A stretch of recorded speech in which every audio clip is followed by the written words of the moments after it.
es permanecer en la comunión con nuestro Señor Jesucristo, en serles fieles, que su gloria sea manifiesta en medio nuestro. Esa es la meta de la reforma de la Iglesia. Que no dejemos que se vayan muriendo los privilegios de la vida espiritual que Cristo nos da o nos ha dado por el Evangelio. Esa es la meta de la reforma. Miramos la reforma del rey Josías y señalamos la base. Observando el patrón de Josías, dijimos sobre qué base se podría realizar tal reforma. La base de la reforma. Y era sobre un corazón vuelto a Dios, en la disposición de tomar en serio toda la palabra de Dios. No una parte, no un esto, no un sí, pero, toda la palabra de Dios. Esa es la base, ese corazón vuelto a Dios. Luego el segundo apartado, donde estamos ahora, que nos lleva ya varias semanas, es la razón de la reforma. Las amenazas de la apostasía de la Iglesia, lo cual tuvo que enfrentar Josías en esos tiempos. En Apocalipsis capítulo 3, versículo 2, vamos allí un momento, tenemos una advertencia.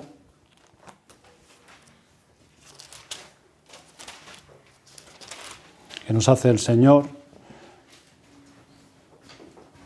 Apocalipsis capítulo 3, versículo 2. Dice, sé vigilante y afirma las otras cosas que están para morir, porque no he hallado tus obras perfectas delante de Dios. Cristo exhorta a esta iglesia que se congregaba en la ciudad de Sardis, dado que la adoración que antes subía a Dios como sacrificio espiritual de sus hermanos, la obediencia que ellos tenían, o quizás el olor grato del sincero amor que ascendía hasta el trono de Dios, ya no era el mismo. Ya no era el mismo. Sé vigilante, dice el Señor, y afirma las otras cosas que están por morir, porque no he hallado tus obras perfectas delante de Dios. Sus obras ya no eran perfectas. Eran hechas sobre la base del sacrificio, ya no eran hechas sobre la base del sacrificio y la mediación de Cristo, o no eran realizadas sobre la base del poder del Espíritu Santo actuando en los corazones de ellos. Ya no era así. Aquellas obras habían ido muriendo en esa congregación. Y el Señor Jesucristo les remite, acuérdate, pues, de lo que has recibido y oído, versículo 3, y guárdalo, y arrepiéntete. Acuérdate, guárdalo y arrepiéntete. O sea, lo que le está diciendo es que regresen a aquellas verdades y doctrina que ellos habían recibido. Es necesario que atendamos estas exhortaciones que nuestro Salvador y Rey da a la Iglesia y a sus miembros, quien le dijo a esta congregación, sé vigilante. Y esto no solo se lo dijo a la iglesia de Sardis, sino que esto es lo que el Espíritu dice a todas las iglesias, versículo 6. A todas las iglesias, incluyendo esta, la de Fuerteventura. Y esto no solo se lo dijo, y dentro de esta vigilancia podemos encajar este tema que nos ocupa hace una semana, la reforma en la iglesia. Lo cual esta reforma, hermanos, de verdad, no es buscar nuevas actividades que tengamos que hacer o añadir alguna práctica a lo que hacemos. No es nada de eso. Eso no es la reforma de la iglesia, sino que es asegurar o buscar los recursos de la palabra de Dios para poder vigilar, esto es, poder ser más conscientes de nuestras necesidades, de nuestras debilidades, de los peligros que nos acechan y cómo enfrentarlos. Y vuelvo a recalcar, peligros de afuera, pero casi siempre son peligros de adentro. De adentro.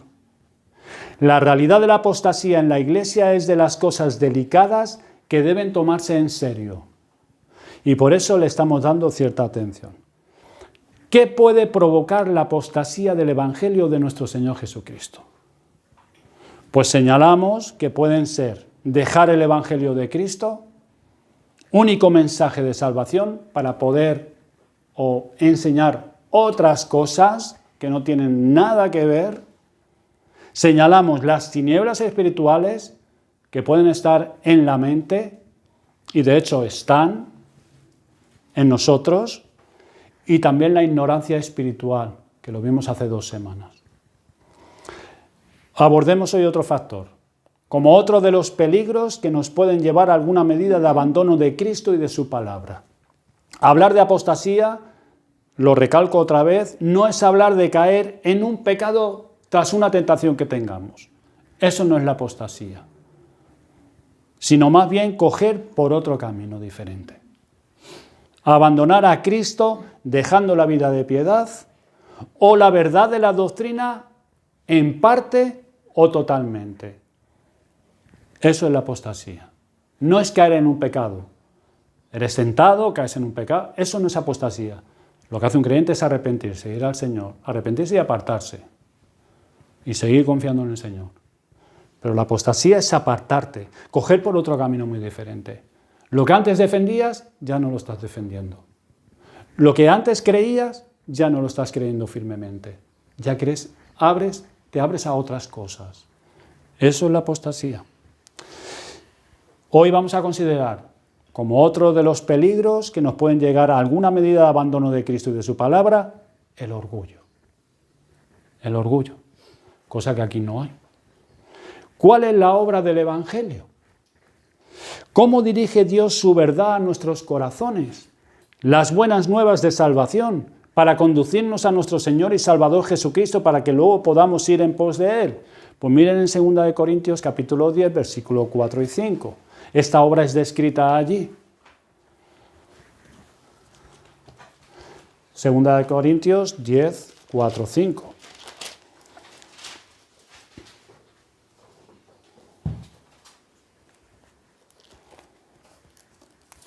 Dice, destruyendo especulaciones y todo razonamiento altivo que se levanta contra el conocimiento de Dios y poniendo todo pensamiento en cautiverio a la obediencia de Cristo.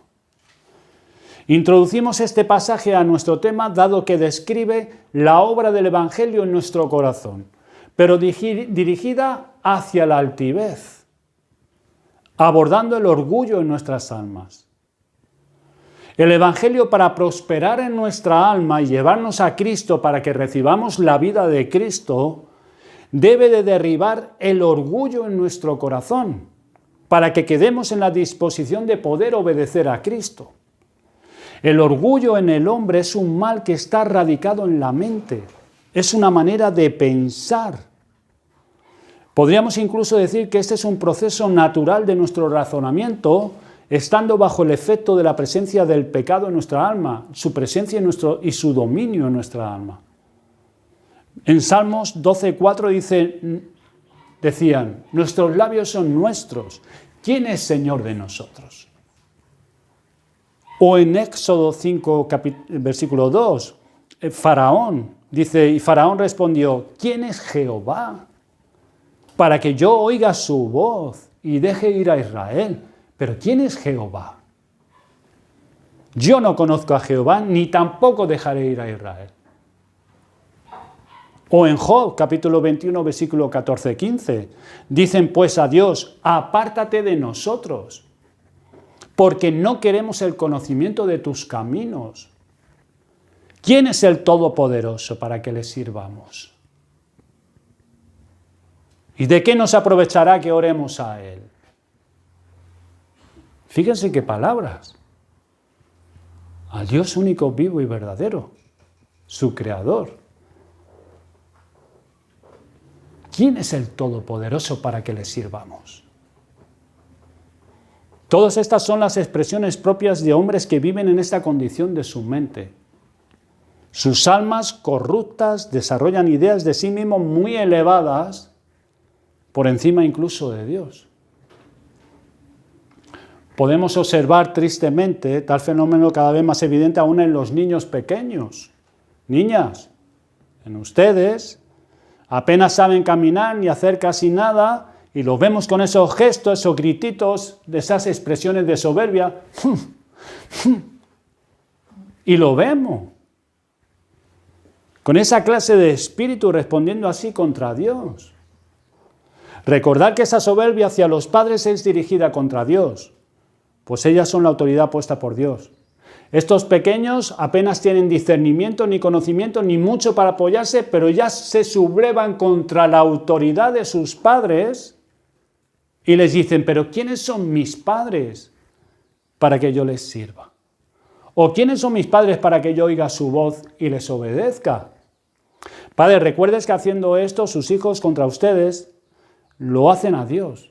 Se lo están haciendo a Dios. Ustedes representan a Dios. Por eso el orgullo sale contra la autoridad que Dios ha establecido. ¿Cuál? Ustedes, porque Dios les ha dado esa autoridad. Niños, niñas, cuando ustedes desobedecen a sus padres, están desobedeciendo a Dios. Eso lo tienen que tener claro. ¿Lo entienden? Cuando ustedes desobedecen a papá y a mamá, cualquier cosa que ellos les mande, y tú tienes esa mala actitud, están desobedeciendo a Dios. Y al Señor no le agrada eso. El Señor quiere que ustedes obedezcan a papá y a mamá, porque son las personas que Dios ha puesto para que les cuiden y les enseñe. Y ustedes tienen que estar obedientes a sus padres. Así que cuando papá o mamá te mande cualquier cosa y tú veas que dentro de ti sale ese mal, que no quieres hacerlo, lo que mamá y papá te está diciendo, o lo haces quejándote y murmurando, eso se llama orgullo. Orgullo. Se llama soberbia. Y es pecado. Y el pecado no agrada a Dios. En ese momento, ¿sabes lo que tienes que hacer? Ir a papá y a mamá y decirle, papá, mamá, ora por mí. Ora por mí. Pide, y luego pide perdón a papá y a mamá, y cuando lo hayas hecho, pide perdón a Dios. ¿Lo han entendido? Es digno de notar, hermanos, que Dios da el quinto mandamiento, que es el primero con promesa. Hijos, obedeced a vuestros padres, porque esto es justo. Ese es el mandamiento que el Señor da. Eso es justo. Y preguntamos, ¿será este el primer mal que Dios quiere tratar en el ser humano? Así que, padres, de ninguna manera dejen a sus hijos bajo el pecado de la soberbia, y la cura para tan gran mal es enseñarles a que obedezcan a sus padres, porque la soberbia es un muy gran mal.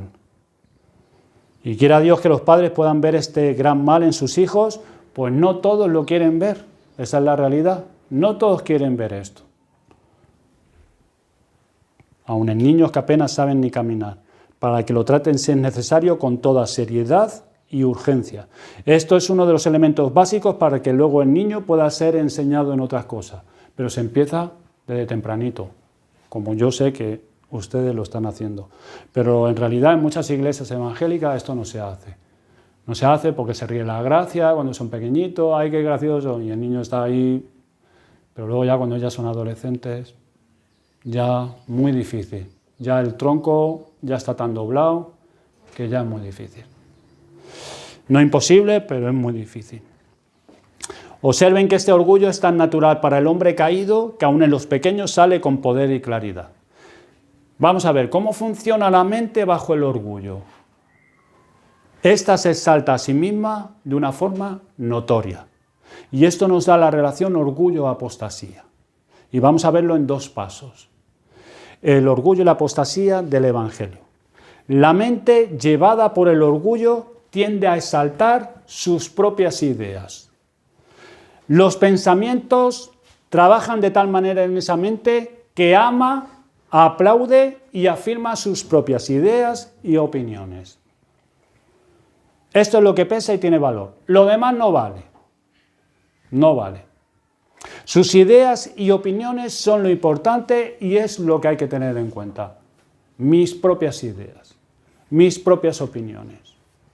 Romanos capítulo 12, versículo 16 dice, unánimes entre vosotros, no altivos, sino asociándoos con los humildes. No seáis sabios en vuestra propia opinión. Y fíjese cómo pone Pablo aquí la altivez junto al ser sabio en su propia opinión. Y consideremos que detrás de exaltar las propias ideas, el paso siguiente es dar lugar a que errores nazcan y se desarrollen y además progresen estos errores. Esto pasó en el mismo diablo, su desvío y caída la propició su soberbia. Lo vemos en el pasaje de Isaías capítulo 14, versículo 13 al 15. ¿En qué momento empezó él a desviarse? Pues en el momento en que dijo en su corazón: subiré al cielo, junto a las estrellas de Dios pondré mi trono. A partir de ese momento perseguía sus ideas, ya no se sentía cómodo con los mandatos de Dios y directrices de Dios, ni con servirle. La soberbia le llevó a la apostasía, a apartarse de Dios su Creador, porque la soberbia exalta sus propias ideas y opiniones aún por encima de Dios.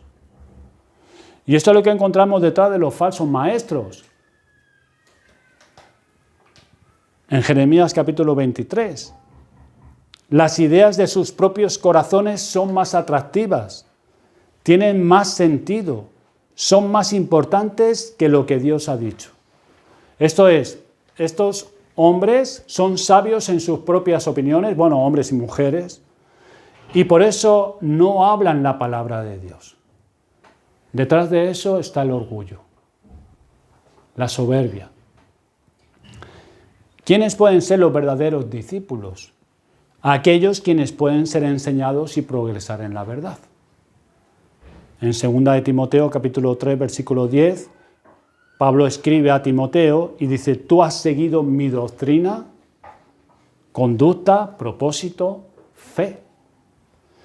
El que posee sus ideas y sus opiniones, sin embargo, por la gracia de Dios puede crucificar el orgullo y poner a un lado sus ideas y opiniones para poder escuchar y oír, para poder sopesar y tomar en cuenta el ejemplo y la enseñanza de los que están puestos para eso. Y por eso escribe Pablo a Timoteo. Y este es el problema de aquel cuyo orgullo ocupa un lugar prominente. No puede dejar sus ideas a un lado, sino que sus opiniones le dominan y creen que son las únicas que valen, que tienen sentido y sirven, porque su mente trabaja así, bajo ese engaño.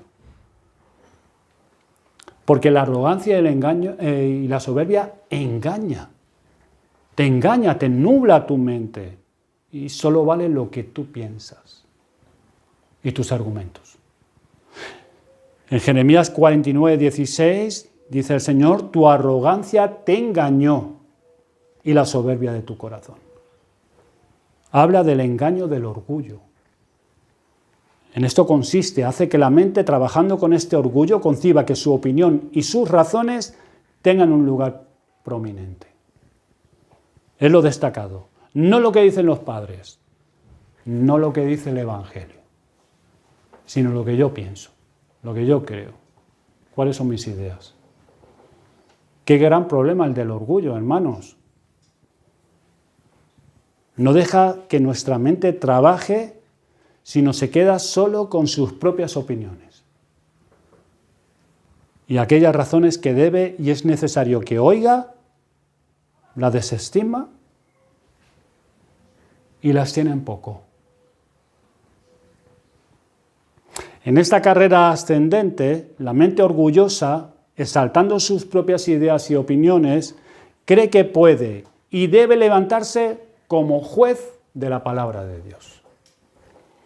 Esa mente evalúa si la palabra de Dios es verdadera o no, o lo que es importante o no es importante de la palabra de Dios. Desde esa posición, con esa actitud selecciona lo que le interesa, según su opinión. Es decir, la mente corrupta, bajo el efecto de la soberbia, asume que posee el sistema de pensamiento y la razón suficiente para evaluar la palabra de Dios según su sistema de razonamiento. Su lógica es la que impera.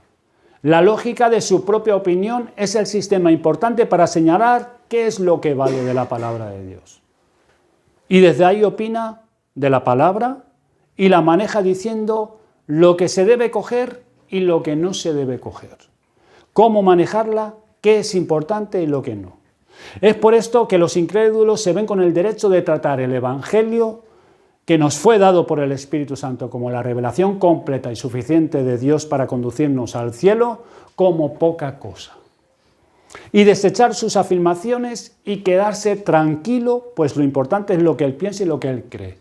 Y eso está a la orden del día. Tú hablas con una persona incrédula, empiezas a hablar de Dios, te dice que sí, que Dios, que cree en Dios, que sí, bueno, le llevas un poco por las cosas creadas, sí, dice que sí, pero cuando ya le empiezas a enfocar su propio pecado, su injusticia, que su justicia delante de Dios no vale, y empiezas a enseñarle quién es el Dios verdadero, ya te ponen en tela de juicio que la palabra de Dios, ¿quién la ha escrito? Que eso lo han escrito hombres. Y le quitan la autoridad y la identidad a la palabra de Dios. Porque ya no vale. Por una cosa es que hablemos de Dios en términos generales y de la creación, y bueno, las personas no tienen problema, pero cuando ya vas con el Evangelio, ya hay, ¿y qué es la Biblia? ¿Y quién la ha escrito la Biblia? Ya no vale lo que es la Biblia, ahora es lo que él piensa, cómo es Dios, quién es Dios, en lo que él cree, que él crea a su manera. También por esta misma razón, algunos que profesan la fe, tristemente, en las iglesias evangélicas, manejan e interpretan la palabra de Dios quitándole, cambiándole, diciendo lo que sirve y lo que no sirve. Y se quedan tan panchos, tan tranquilos como si nada. Cogen la palabra de Dios y, por ejemplo, afirman que la ley moral de Dios pues ya no está vigente, porque eso es del Antiguo Testamento. Y menos aún el día del Señor. Pues el día del Señor, con esa falsa de piedad que dicen que hay que guardarlo todos los días, pero no son capaces de guardarlo un día, pero sí quieren guardarlo 7 días. Bueno, no, 6, menos el domingo, pero no el día que el Señor ha señalado. Eso lo dejan a la libertad del creyente para guardarlo como él quiere. Y aunque tú le presentes pues todas las evidencias en la palabra de Dios, te dan la vuelta. No es así. Porque toman, quitan, ponen y tapan lo que ellos quieran. Y lo mismo ocurre con la adoración. Quieren añadir cosas a la adoración, cuando por 19 siglos la Iglesia ha mantenido la pureza y la sencillez de la adoración congregacional. Pero estos en su orgullo, porque esa es la raíz de todo, el orgullo, y como solo valen sus ideas, toman pasajes del pueblo de Israel y quieren introducir en la adoración eclesiástica instrumentos, danzas y otras cosas que el Señor nunca ha ordenado para la adoración que Él demanda de su pueblo, que es que éste adore en espíritu y en verdad. Pero cogen de aquí, quitan, ponen, pongo aquí porque me interesa, porque quiero, y me quiero salir con la mía, pues yo esto lo pongo aquí. Es como si ahora decidimos que para el próximo domingo vestirnos todos de gitanos cíngaros y venimos con panderetas y trompetas aquí todos y con unos aretes, Rodrigo y yo, tipo gitano cíngaro, y nos ponemos a la adoración a danzar y si alguien tiene un violín, aunque no sepa tocar, lo que lo traiga, que ya algo saldrá, lo importante es glorificar al Señor y que la gente tenga una experiencia del Espíritu. Y entonces pues nos disfrazamos todos de gitanos cíngaros para el próximo domingo. No importa lo que Dios ha revelado en las Sagradas Escrituras, sino lo que funciona, que es sentirnos todos bien aquí, todos cómodos, todos felices, y que la gente tenga una experiencia sobrenatural. Pero esto no son los adoradores que Dios busca.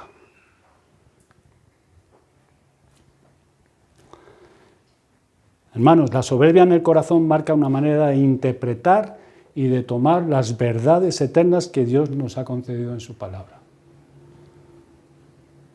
No vale lo que nosotros queremos, es lo que Dios ha revelado en su palabra.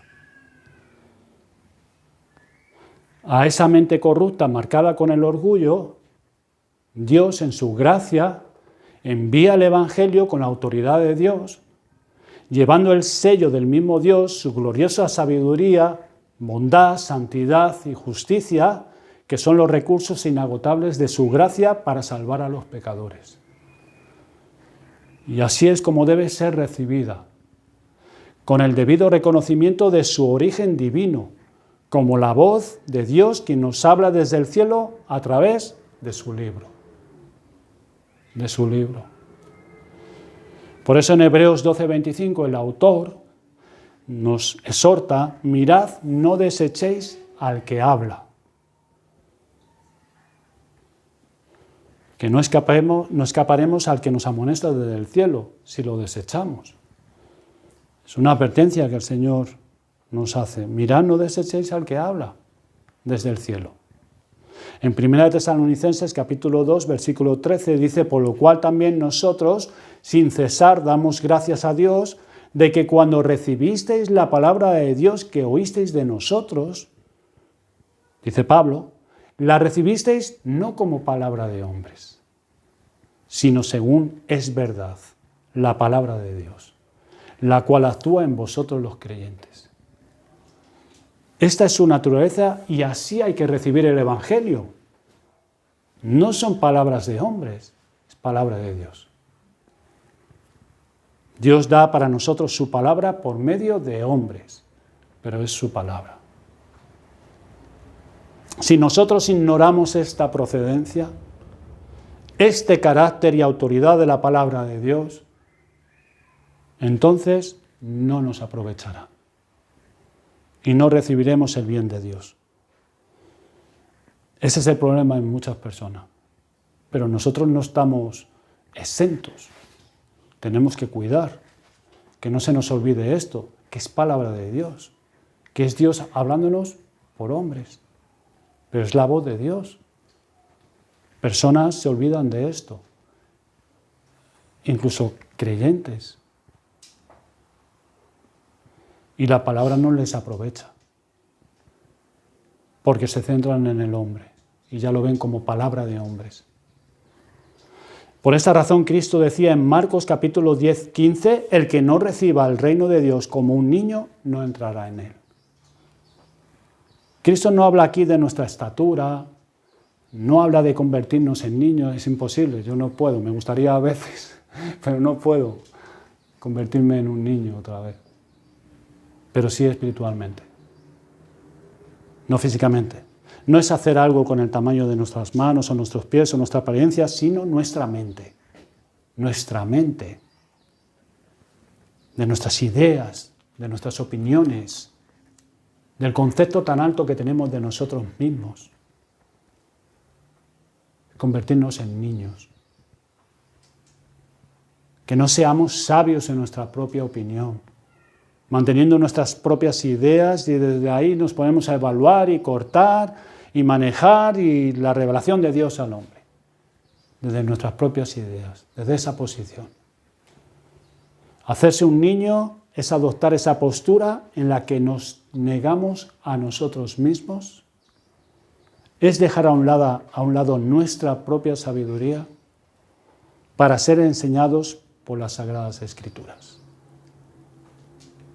que es la voz de Dios que nos habla desde el cielo.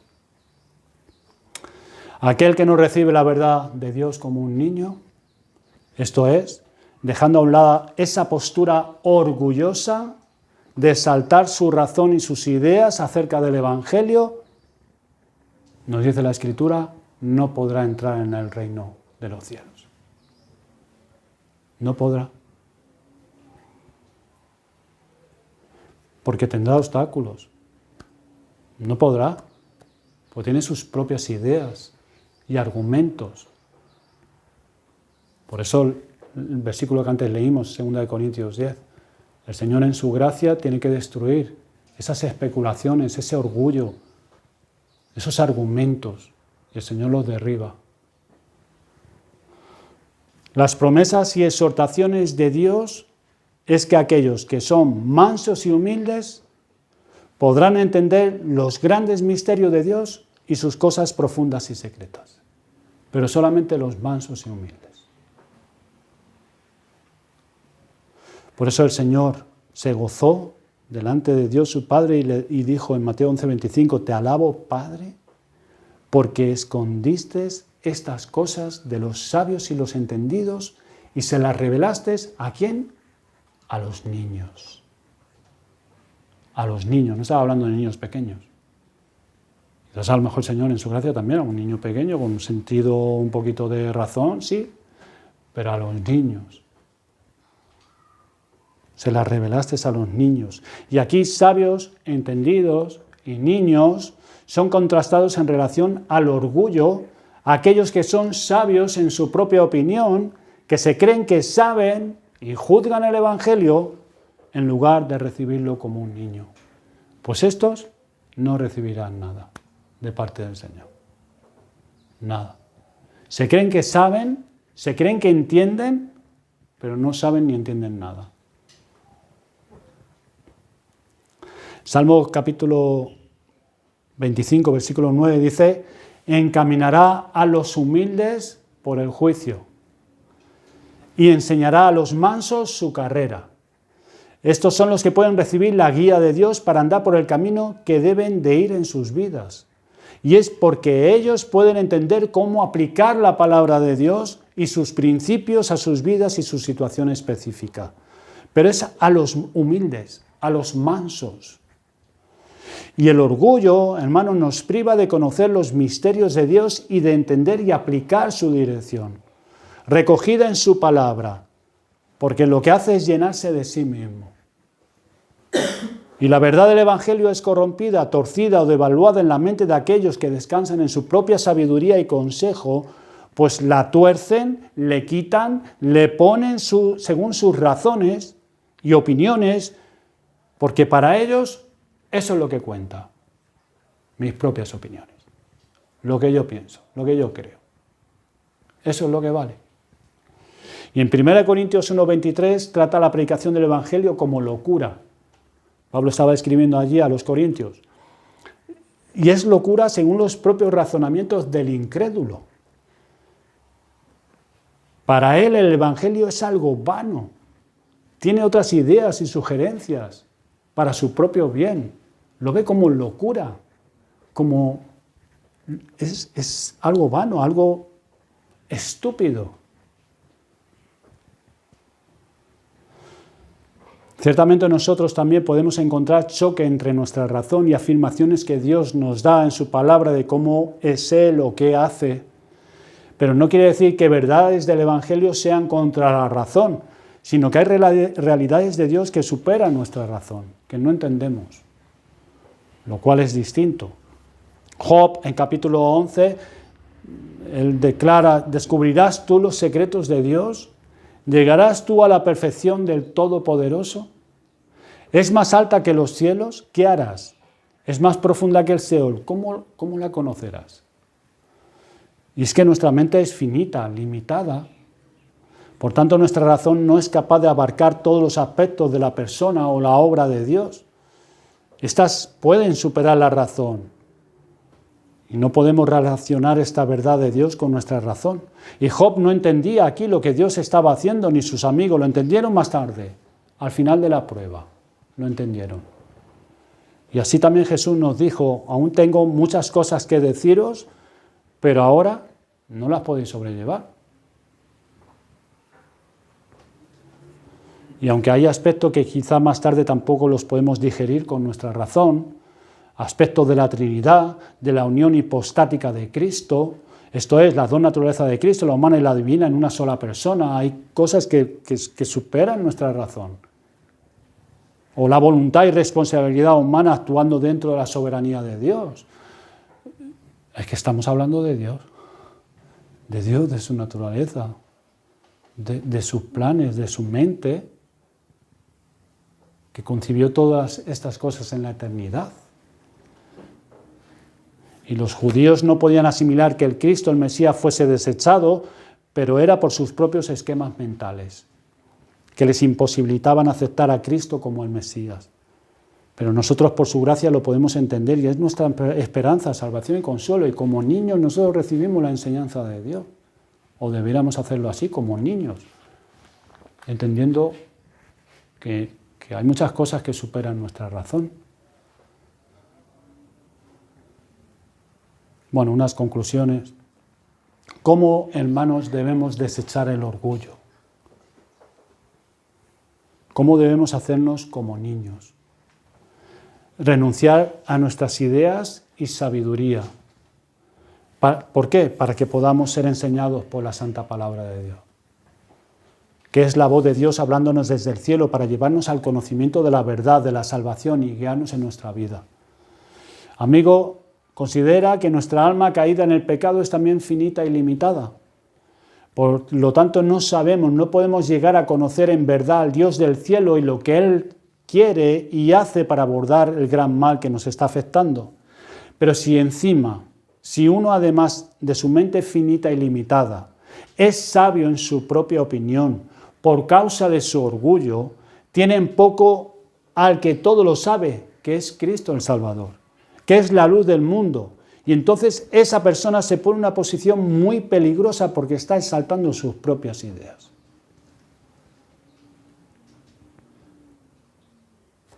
Cree a Dios, cree a su palabra, porque es el orgullo el que engaña a estas personas para que sostengan sus pensamientos y no crean en el Evangelio, que es la voz de Dios que les amonesta desde los cielos. Cree la palabra de Dios, no seas sabio en tus propias opiniones. ¿Tú crees que estas personas creen que su razón es el juez seguro en quién confiar? Pero ese es el engaño del orgullo. Ellos confían en sus propias razones, pero ese es un engaño de la soberbia y del orgullo, porque no pueden ver nada más. Cristo dice, el que no reciba el reino de Dios como un niño, no entrará en él. Su propia razón no los puede llevar ahí, pero Cristo sí. Cristo sí puede. Hermanos, también nuestra razón corrupta puede sentir cierto rechazo a verdades que Dios nos ha revelado para nuestra propia salvación y edificación. Esto es, quizás alguno pueda haber sentido o sienta rechazo a la soberanía de Dios para la salvación, la gracia irresistible, la elección o la predestinación para la salvación o la depravación completa de todo el ser humano, o el juicio final, o la condenación eterna en el infierno. Son verdades que se nos revelan en la palabra. Y quizás en nuestras ideas, en alguna de estas doctrinas, puede que sintamos algún rechazo. O puede sentir rechazo a mandamientos de su voluntad imprescindibles para la santificación y edificación, como el día de reposo, cómo hay que guardarlo. Es como que como que no. Y es como enseña el Señor en su palabra, cómo hay que guardar el día de reposo. La educación de los hijos. Quizás algunas personas tengan rechazo a esa doctrina. O cómo debemos de renunciar a nosotros mismos para servir a otros. Si además dejamos que nuestro orgullo maneje estos aspectos de la verdad o la voluntad de Dios, cuidado, porque podemos retorcer las Sagradas Escrituras, reveladas para mantener nuestras propias opiniones, y esta es una puerta abierta para la apostasía. Y es necesario que nos neguemos a nosotros mismos, que no confiemos en nuestra propia prudencia. Hay varias escrituras que nos exhortan a eso. No te apoyes en tu propia prudencia, en tu propia sabiduría. Y que con un corazón humilde y enseñable podamos ser enseñados en todas las cosas por nuestro Señor Jesucristo. Que Él nos muestre las verdades que tenemos que creer y el camino por el que tenemos que ir. No seamos sabios en nuestra propia opinión, manteniendo nuestras propias ideas y desde ahí ponernos a evaluar y cortar el mensaje. Estás escuchando ahora el mensaje de la palabra de Dios. ¿Cómo lo estás escuchando? ¿Cómo estás escuchando? Desde una posición de altivez y orgullo, diciendo en tu corazón, eso ya lo sé, o buscando fallos en el predicador, si es así vas a encontrar un montón, o pensando que ese mensaje es para otra persona, para ti no, porque tú como eres requeta y guay, eso no va contigo. Porque tú no tienes problema con el orgullo y con la soberbia. Pues desde esa posición no podrás recibir nada bueno para tu alma. Porque dice la palabra de Dios que el Señor atiende al humilde, pero mira de lejos al altivo. Lo mira de lejos. Así que la exhortación para nosotros en esta mañana, desechemos nuestra propia sabiduría y nuestra propia prudencia.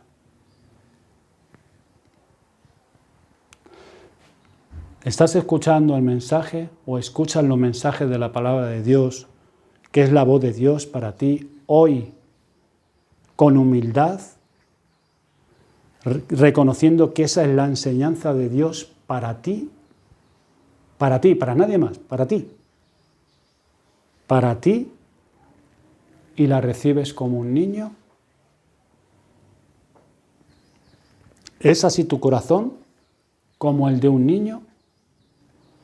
Pues solo así conocerás los secretos de Dios y así conoceremos las maravillas del Evangelio, haciéndonos como niños, desechando nuestro orgullo, nuestra soberbia, nuestras propias ideas. No digo que todas nuestras propias ideas estén malas, pero tienen que ir acorde a la palabra del Señor. Que esa sea nuestra oración. Seamos hechos como un niño en nuestra forma de pensar. Vamos a orar. Padre nuestro que estás en los cielos, Señor, santificamos tu nombre en esta mañana. Te damos gracias por tu palabra.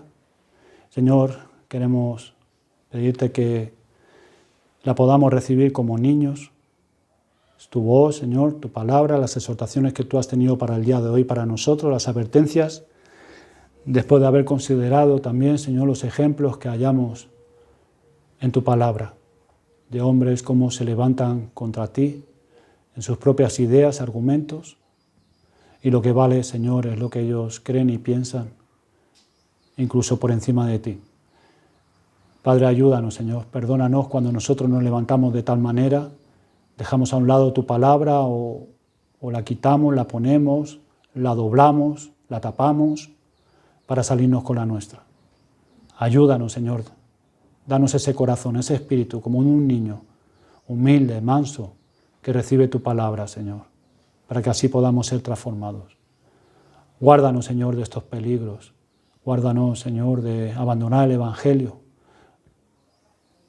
Señor, de las tinieblas espirituales, la ignorancia espiritual y también del orgullo, la soberbia. Te lo pedimos en el nombre de Jesucristo. Amén. Amén.